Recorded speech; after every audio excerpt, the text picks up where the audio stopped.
Good morning students. बेटा आज मैं आप लोगों को व्याकरण के अंतर्गत शब्द विचार ये चैप्टर समझाने जा रही हूँ। एक या एक से अधिक अक्षर से निर्मित स्वतंत्र एवं सार्थक ध्वनि समूह को शब्द कहते हैं। यानी एक से अधिक अक्षर मीन्स वर्ण, जब वर्ण अधिक एक या उससे ज़्यादा मिल जाते हैं और उनका एक सार्थक माने अर्थ के साथ कोई मतलब निकले, तभी जाकर वो शब्द कहलाता है। जैसे कमल, लड़का, वह, है ना, जो। तो ये शब्द क्या है, इनका कुछ न कुछ अर्थ है, मतलब है। अब है शब्दों के भेद। शब्दों का वर्गीकरण निम्नलिखित 4 प्रकार से किया जाता है। अर्थ की दृष्टि से, व्युत्पत्ति या रचना की दृष्टि से, उत्पत्ति की दृष्टि से और रूपांतर की दृष्टि से। यानी शब्दों का जो वर्गीकरण किया गया है, बांटा गया है, वर्गीकरण करना मीन्स शब्दों को बांटा जाना, तो उसको 4 भागों में बांटा गया है। 4 भागों में मीन्स उसको 4 अलग अलग कैटेगरीज में दे दिया है कि कौन से शब्द किस कैटेगरी के अंदर आएंगे। तो इसमें भी क्या किया है उन्होंने, अलग अलग नाम दे दिए हैं। जैसे अर्थ के आधार पर सबसे पहले तो अर्थ की दृष्टि से शब्द का जो भेद है, सार्थक, निरर्थक। अर्थ की दृष्टि से शब्दों को 2 भागों में बांटा गया है। यानी कौन कौन से हैं वो, सार्थक और निरर्थक। यानी अर्थ की दृष्टि से शब्दों को 2 भागों में बांट दिया। कौन कौन से भाग हैं वो, एक तो सार्थक यानी अर्थ के साथ, और दूसरा निरर्थक। सार्थक कौन से हो गए, जिनका कोई ना कोई अर्थ निकले, जैसे गुलाब, आँख, कान। तो इनसे आपको क्या हो रहा है, कुछ ना कुछ आपके सामने एक पिक्चर निकल कर आ रही। आँख है तो आँख सीधे समझ आती है, अच्छा ये आँख। गुलाब है तो गुलाब का फूल सामने आ जाता है। कान, कान है तो कान। इस तरह से कमरा, यह सभी कैसे हैं, सार्थक यानी अर्थ के साथ है। इनसे आपको कुछ ना कुछ अर्थ समझ आ रहा है। लेकिन जो निरर्थक होते हैं उनका कोई अर्थ नहीं होता, इसलिए निरर्थक का कुछ भी नहीं बताना होता। निरर्थक माने कुछ भी बोल दिया, जैसे कोई भी बोल दो। जैसे यहाँ कमरा लिखा है, लेकिन आप इस जगह बोलेंगे समरा, तो समरा का तो कोई मतलब नहीं है कोई। तो इसी तरह से मतलब कुछ भी बेफजूल के जो शब्द जिनका कोई मतलब ना निकले, वो निरर्थक होते हैं। अब सार्थक के यहाँ पर भेद दिए हुए हैं। जैसे सार्थक के कौन कौन से हैं, एकार्थी, अनेकार्थी, विलोम, पर्यायवाची, समरूपी, भिन्नार्थक। यानी कि इसके भी 5 भेद हैं सार्थक के। एकार्थी शब्द कौन से हैं, जिन शब्दों का प्रयोग प्रायः एक ही अर्थ में किया जाता है, उन्हें एकार्थी शब्द कहा जाता है। जैसे मेज, घर, फरवरी, डाली, इनका एक ही अर्थ है ना। फिर अनेकार्थी, अनेकार्थी वो क्या होते हैं, एक शब्द के अनेक अर्थ निकलना। जिन शब्दों के एक से अधिक अर्थ होते हैं वे उन्हें अनेकार्थी शब्द कहते हैं। जैसे शब्द एक है कनक, तो कनक माने सोना भी होता है, कनक माने धतूरा भी होता है। फिर है वर्ण, वर्ण आपने अभी पिछले ही चैप्टर में पढ़ा था, सेकंड वाला। वर्ण मीन्स अक्षर, है ना। और वर्ण माने रंग भी होता है, आप संस्कृत में पढ़ते हैं। और वर्ण माने जाति भी होती है, वो भी आपने संस्कृत में पढ़ा है। और वर्ण माने चीर, वर्ण माने जाति भी होती है, ठीक है। फिर है आप चीर, चीर का क्या मतलब है, वस्त्र भी होता है, रेखा भी होती है, ठीक है। फिर है कर, तो हाथ, टैक्स। यानी एक ही शब्द के 2 या उससे अधिक अर्थ निकलते हैं तो वो अनेकार्थी शब्द कहलाते हैं। अब है विलोम शब्द, वो तो आपको पता ही है, उल्टा यानी एक से दूसरा बिल्कुल उल्टा अर्थ निकले वो विलोम कहलाते हैं। जैसे धनी तो निर्धन, अंधेरा उजाला, दिन रात, कच्चा पक्का, है ना, कटु मधुर, ऊंचा नीचा। ये सब उल्टे अर्थ वाले वो विलोम होते हैं, एक दूसरे के उल्टे। विलोम माने उल्टा बिल्कुल। फिर है पर्यायवाची, यानी पर्यायवाची क्या होते हैं, एक ही शब्द के अलग अलग अर्थ ना होकर बल्कि शब्द अलग होंगे लेकिन अर्थ सबका एक ही होगा। जैसे आँख, आँख का क्या है, चक्षु, नयन, नेत्र। शब्द तो कैसे हैं, अलग लिखे हुए लेकिन मतलब सबका एक ही है। चक्षु माने भी आँख, नयन माने भी आँख और नेत्र माने भी आँख। अब समझ आया। नीचे भी ऐसे ही आपको शिशु का दे रखा है, सिंह का, गाय का, यानी शब्द अलग है। शिशु का बालक, लड़का, बाल, सिंह का शेर, केसरी, वनराज, गाय का गौ, धेनु, सुरभि, लेकिन मतलब सबका एक ही है। अब है समरूपी भिन्नार्थक शब्द। समरूपी माने जिन शब्दों का उच्चारण लगभग सुनने में तो एक जैसा होता है, समान लगता है, लेकिन अर्थ उनके बिल्कुल भिन्न अलग होते हैं। भिन्न होना मीन्स अलग होना, वही समरूपी भिन्नार्थक शब्द कहलाते हैं। जैसे अंतर। अंतर का भिन्न अर्थ क्या है? एक तो अंतर माने हृदय, दूसरा छल और एक अंदर। ठीक है। फिर है छाल माने पेड़ की छाल। तो ये कैसे शब्द हैं? जायज माने उचित, जायद और अधिक। ग्रह घर भी है और नक्षत्र भी है, यानी सुनने में एक जैसे हैं, लेकिन घर कौन सा वाला है? ये वाला ग्रह नहीं है, वो क्या कहलाता है? वो गृह। ठीक है। और ये ग्रह है नक्षत्र। तो ये सुनने में एक जैसे लगते हैं लेकिन इनके अर्थ अलग होते हैं, और इसीलिए इनको सुन के क्या लगता है? एक जैसे ही है, इसलिए इनका नाम भी समरूपी भिन्नार्थक दे दिया है। अब है निरर्थक, जो मैंने अभी बताया था, जिनका कोई अर्थ नहीं होता है। वो सारे अभी तक क्या थे? सार्थक। जिन शब्दों से अर्थ का बोध नहीं होता वे निरर्थक शब्द कहलाते हैं। जैसे चैं, हल, कल आदि। यानी हम ऐसे ही कुछ भी कहते हैं ना, पानी, वाणी। अब पानी का तो अर्थ होता है लेकिन वाणी का तो कोई अर्थ नहीं है ना, है ना। तो ये वही है जिनका कोई अर्थ ना निकले। कभी कभी निरर्थक शब्दों का प्रयोग भी सार्थक शब्दों की भांति किया जाता है। जैसे टर टर, बंद करो, यानी मतलब कुछ नहीं है। टर टर क्या हो गया?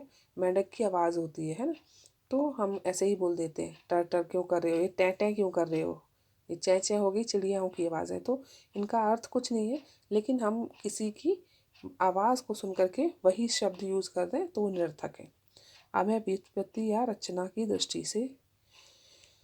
तो व्युत्पत्ति या रचना की दृष्टि से शब्दों के तीन भेद होते हैं: रूढ़, यौगिक और योग रूढ़। रूढ़ कैसे शब्द होते हैं? रूढ़ वे शब्द होते हैं जिनको अगर हम अलग अलग कर दें, टुकड़े कर दें, तो उनका कोई अर्थ प्राप्त नहीं होता, यानी वर्ण अलग कर देने पर कोई अर्थ प्राप्त नहीं होता है। जैसे हाथी, आदमी, तो आ प्लस द प्लस मी ऐसे कर दिया, हा प्लस थी, लो प्लस टा। इनमें से किसी का भी कोई भी अर्थ प्राप्त हमें नहीं होगा। तो ये कैसे हो गए? रूढ़। यानी जिनका हम वर्ण विच्छेद करें, हा प्लस थी तो कुछ नहीं निकला, लो प्लस टा तो कुछ नहीं निकला। इस तरह के शब्द जो है वो रूढ़ में आते हैं। फिर है यौगिक। यौगिक वे शब्द जो सार्थक शब्दों के योग से बने हों, यानी दो ऐसे शब्द अलग अलग कर भी दें हम, शब्दों को अलग करने पर भी उनका अर्थ निकलेगा। तो जैसे पाठ और प्लस शाला, दो शब्द हैं, मिला दिया तो पाठशाला बन गई, और अलग अलग कर दिया तब भी उनका कुछ ना कुछ अर्थ है। पाठ का भी अर्थ है, पाठ माने चैप्टर, और शाला माने जहाँ पर कि कोई भी जगह, स्थान, जिस जगह अब ये शाला जिसके साथ जुड़ जाए उसी की जगह वो बन जाएगी, स्थान बन जाएगा। पाठ के साथ जुड़ गया तो पाठशाला माने पढ़ने का स्थान, है ना। हिम प्लस आलय, यानी हिम माने बर्फ और आलय माने जगह, घर। अगर यहीं पर होता है हिमालय की जगह विद्यालय तो विद्या प्लस आलय। यानी ऐसे शब्द जिनको हम अलग करें फिर भी उनका दोनों का ही अर्थ प्राप्त हो, वो यौगिक शब्द कहलाते हैं। फिर है योग रूढ़। जो शब्द दो या दो से अधिक शब्दों के मेल से बने हों लेकिन शब्द खंडों के से विशेष अर्थ प्रकट करते हों, यानी योग रूढ़ ऐसे शब्द होते हैं जो दो या दो से अधिक शब्दों से मिलकर बनते हैं लेकिन उनका अर्थ एक विशेष अर्थ में ही निकलता है। अलग अलग होने पर उनका अलग ही अर्थ होता है। जैसे पंकज, नीलकंठ, जलज आदि। तो पंकज का क्या अर्थ है? देखो, पंक, पंक माने होता है कीचड़, और ज माने पैदा होना, जो कीचड़ से पैदा हुआ हो। तो इसका अर्थ क्या है? कमल। हो गया बिल्कुल अलग। जब अलग अलग किया, पंख माने कीचड़ और ज माने उत्पन्न होने वाला, पंख से उत्पन्न होने वाला, यानी कि वो क्या बन गया? कमल बन गया। तो शब्द का अर्थ बिल्कुल डिफरेंट है। नीलकंठ यानी नीला है, कंठ माने गला जिसका, कौन है वो? महादेव। ऐसे ही अब है उत्पत्ति की दृष्टि से शब्द भेद। उत्पत्ति की दृष्टि से शब्दों के 4 भेद होते हैं, तत्सम, तद्भव, देशज और विदेशज या विदेशी। तत्सम शब्द मैंने आपको पहले भी बताए थे, है ना, जिसमें कि संस्कृत शब्द होते हैं, सिखाया था ना मैंने आपको।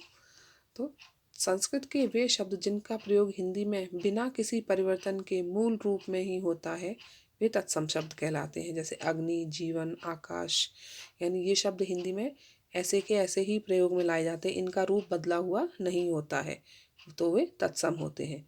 और ठीक इसका दूसरा तद्भव, जिनका अर्थ बदल जाए। संस्कृत के वे शब्द जिनका हिंदी स्वरूप परिवर्तित हो गया है, तद्भव शब्द कहलाते हैं। जैसे गौ से गाय, दंत से दांत, आम्र से आम, यानी संस्कृत शब्दों से जिनका अर्थ बदल कर आए वो तद्भव कहलाते हैं हिंदी में जब प्रयोग किए जाएं। फिर है देशज, जो शब्द क्षेत्रीय प्रभाव के कारण बोलचाल से बने हैं और हिंदी द्वारा अपना लिए गए हैं, देशज शब्द कहलाते हैं। यानी बहुत ज़्यादा प्रयोग की भाषा में लाए जाते हैं, क्षेत्रीय भाषा में, और वो हिंदी में भी अपना लिए गए हैं, माने प्रयोग में लाने लगे हैं। जैसे छाती, खोट, पेट आदि। तो ये शब्द देशज हैं, हमारे देशी हैं, ठीक है। अब है विदेशज माने विदेशी। हिंदी के वे शब्द जो विदेशी भाषाओं से लिए गए हैं विदेशज शब्द कहलाते हैं। जैसे स्टेशन, पुलिस आदि। अरबी से तारीख, अदालत, कर्ज, किताब, कलई आदि, यानी अलग अलग भाषाओं से भी जो शब्द लिए गए हैं वे सब विदेशी शब्दों के अंतर्गत आते हैं। जैसा कि इसमें लिखा है, फारसी से भी हैं, अंग्रेजी से भी हैं, अलग अलग भाषाओं से लिए गए हैं वो।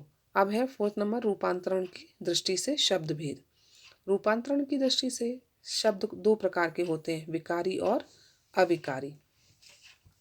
यानी कि अब यहाँ पर जो विकारी अविकारी शब्द, ये इनके इससे ही पता चल रहा है आपको, इनको रूपांतर के साथ साथ इसका नाम एक और है, प्रयोग भी बोलते हैं।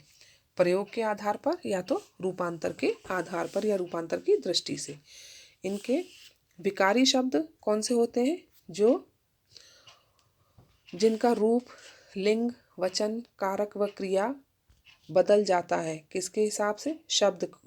वैसा जो शब्द लिंग के हिसाब से, वचन के हिसाब से और कारक और क्रिया के हिसाब से बदल जाता है वो विकारी कहलाता है, ठीक है। जैसे लड़का पढ़ रहा है, फिर लड़की पढ़ रही है, तो यहाँ पर क्या हुआ? लिंग बदलते ही सेंटेंस भी रहा है की जगह रही है। लड़का दौड़ रहा है, लड़के दौड़ रहे हैं। अब यहाँ वचन की वजह से एक वचन था, बहुवचन बन गया। लड़के के लिए आम लाओ, यहाँ पर है तो एक ही लड़का लेकिन लड़के कहा जा रहा है, क्यों? क्योंकि इसमें कारक का परिवर्तन हो गया है, के लिए आ गया है कारक चिन्ह की वजह से। तो ऐसे शब्द जो हैं वो विकारी कहलाते हैं। संज्ञा, सर्वनाम, विशेषण तथा क्रिया, ये विकारी शब्द हैं, यानी इनके अंतर्गत आने वाले शब्द जो होते हैं वो विकारी होते हैं, बदल जाते हैं। परिवर्तन, विकार होना मीन्स बदल जाना, परिवर्तन हो जाना शब्दों में, जीव का त्यों न रहना। और अविकारी ठीक विकारी के उल्टे होते हैं, यानी जिनमें कोई परिवर्तन नहीं आता। अविकारी शब्द उसे कहते हैं जिसका रूप, लिंग, वचन, कारक व क्रिया के अनुसार नहीं बदलता है। जैसे यहाँ लड़का बैठा है, यहाँ लड़की बैठी है, यानी चाहे लड़के के साथ आया चाहे लड़की के साथ आया, है ना, चाहे लिंग बदले चाहे वचन बदले, यहाँ लड़के बैठे हैं, यहाँ लड़कों को लाओ या बैठाओ, कुछ भी हो जाए, ये बदलते नहीं हैं। इनको अव्यय भी कहते हैं। अव्यय, व्यय माने खर्च होना और अव्यय माने न खर्च होना, मीन्स नहीं, बिल्कुल भी न खर्च होना, बदलना ही नहीं, किसी भी परिस्थिति में न बदलना। क्रिया विशेषण, संबंध बोधक, समुच्चय बोधक और विस्मयादि बोधक अविकारी शब्द हैं, यानी कि ये इसके भेद हैं। अविकारी शब्द के भी अलग अलग भेद हैं। क्रिया विशेषण, संबंध बोधक, समुच्चय बोधक और विस्मयादि बोधक, ये सभी अविकारी शब्द के अंतर्गत आते हैं, ठीक है।